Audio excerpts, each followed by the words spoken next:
அண்மை செய்தி. அதிமுக சட்டமன்ற உறுப்பினர்கள் 3 பேர் தங்களது எம்எல்ஏ பதவியிலிருந்து விலகியிருக்கிறார்கள். அதிமுக பதவி விலகல் மடலை தலைமையிடம் அவர்கள் வழங்கியிருப்பதாகவும் தற்போதைய அண்மை தகவலானது வெளியாகியிருக்கிறது. மதுராந்தகம் தொகுதி அதிமுக எம்எல்ஏ மரகதம் குமரவேல் பதவி விலகியிருக்கிறார். அதேபோல பெருந்துறை தொகுதியில் அதிமுக சார்பில் வெற்றி பெற்ற ஜெயக்குமார் தனது எம்எல்ஏ பதவியிலிருந்து விலகியிருக்கிறார். மேலும் தாராபுரம் அதிமுக சட்டமன்ற உறுப்பினர் சத்யபாமா எம்எல்ஏ பதவியிலிருந்து விலகியிருக்கிறார். 3 எம்எல்ஏக்கள் பதவி விலகியதோடு அவர்கள் தாவேக தலைமையை சந்தித்ததாகவும் தகவல்கள் கிடைத்திருக்கின்றன. அதிமுகவில் ஏற்கனவே உட்கட்சி குழப்பங்கள் நீடித்து வரக்கூடிய நிலையில் 3 எம்எல்ஏக்கள் பதவி விலகியிருக்கிறார்கள். முன்னதாக ஏற்கனவே அக்கட்சியின் மூத்த தலைவர் செம்மலை உள்ளிட்ட பல்வேறு தலைவர்கள் அக்கட்சியின் பொறுப்பிலிருந்து முழுவதுமாக கட்சியிலிருந்து விலகிய சூழலில் தற்போது 3 எம்எல்ஏக்கள் பதவி விலகி இருப்பது அதிமுகவின் உட்கட்சி பூசலை வெளிப்படுத்தக்கூடிய அளவிற்கு இருக்கிறது. அதிமுக பொதுச் செயலாளர் எடப்பாடி பழனிசாமி தரப்பு ஒரு புறமும், சி.வி. சண்முகம் தரப்பு ஒரு புறமும் கருத்து முரண்பாடோடு இருக்கக்கூடிய இந்த சூழலில் தற்போது 3 எம்எல்ஏக்கள் பதவி விலகி இருக்கிறார்கள். ஏற்கனவே திருச்சி கிழக்கு தொகுதியில் இடைத்தேர்தல் நடைபெறும் என்று தெரிவிக்கப்பட்டிருந்த சூழலில் தற்போது அதோடு சேர்த்து 4 தொகுதிகளுக்கு ஒட்டுமொத்தமாக இடைத்தேர்தல் நடைபெறலாம் என்கின்ற எதிர்பார்ப்பு தற்போது நிலவுகிறது.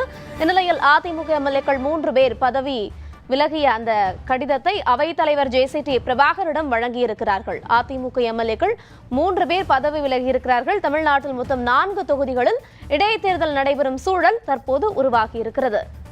2 தொகுதிகளில் போட்டியிட்டு வெற்றி பெற்ற முதலமைச்சர் ஜோசப் விஜய் திருச்சி கிழக்கு தொகுதியில் எம்எல்ஏ பதவியிலிருந்து ஏற்கனவே விலகியிருந்தார். அதோடு சேர்த்து தற்போது மீதம் இருக்கக்கூடிய அந்த அதிமுக எம்எல்ஏக்கள் பதவி விலகிய அந்த தொகுதியிலும் மீண்டும் இடைத்தேர்தல் நடைபெறுவதற்கான அந்த வாய்ப்புகள் இருக்கின்றன.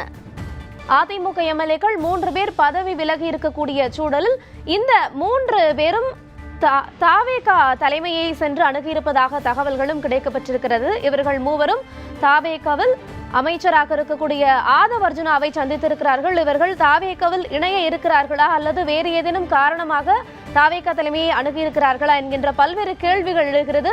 இது ஒரு புறம் இருக்க, ஏற்கனவே அதிமுக இபிஎஸ் மற்றும் சி.வி. சண்முகம் என இரு தரப்பு மோதல் நிலவி வரக்கூடிய சூழலில் இவர்கள் தற்போது அதிமுகவிலிருந்து விலகி தாவேக தலைமையை சென்று சந்தித்திருப்பது இவர்கள் தாவேகவில் இணைய உள்ளார்களோ என்கின்ற பல்வேறு கேள்விகளை எழுப்பியிருக்கிறது. அதிமுக எம்எல்ஏக்கள் 3 பேர் பதவி விலகி இருக்கிறார்கள். இது தவிர்த்து திருச்சி கிழக்கு என்ற இந்த 4 தொகுதிகளிலும் இடைத்தேர்தல் நடைபெறுவதற்கான சாத்தியக்கூறுகள் உருவாகி இருக்கின்றன.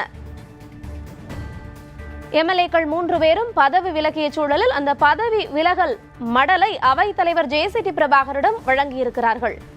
மதுராந்தகம் தொகுதி அதிமுக எம்எல்ஏ மரகதம் குமரவேல் உள்ளிட்ட 3 எம்எல்ஏக்கள் பதவி விலகியிருக்கிறார்கள். பெருந்துறை தொகுதியில் அதிமுக சார்பில் வெற்றி பெற்ற ஜெயக்குமார் தனது எம்எல்ஏ பதவியிலிருந்து விலகியிருக்கிறார். இந்த மூவரும் ஒட்டுமொத்தமாக சேர்ந்து பதவி விலகல் மடலை அவைத்தலைவர் ஜே.சி.டி. பிரபாகரிடம் வழங்கியிருக்கிறார்கள். ஒட்டுமொத்தமாக இந்த 3 தொகுதி மற்றும் திருச்சி கிழக்கு தொகுதி என 4 தொகுதிகளிலும் இடைத்தேர்தல் நடைபெறுவதற்கான சாத்தியக்கூறுகள் தற்போது உருவாகி இருக்கிறது. இது ஒரு புறம் இருக்க, இந்த மூவரும் சேர்ந்து தாவேக தலைமையை அணுகியிருக்கிறார்கள். ஆதவ் அர்ஜுனாவை சந்தித்து அவர்கள் பேச்சுவார்த்தை நடத்தி வருவதாக தற்போதைய தகவலானது கிடைக்கப்பட்டிருக்கிறது. அவர்கள் தாவேக இணைவதற்கான வாய்ப்புகள் இருப்பதாகவும் பேசப்படுகிறது.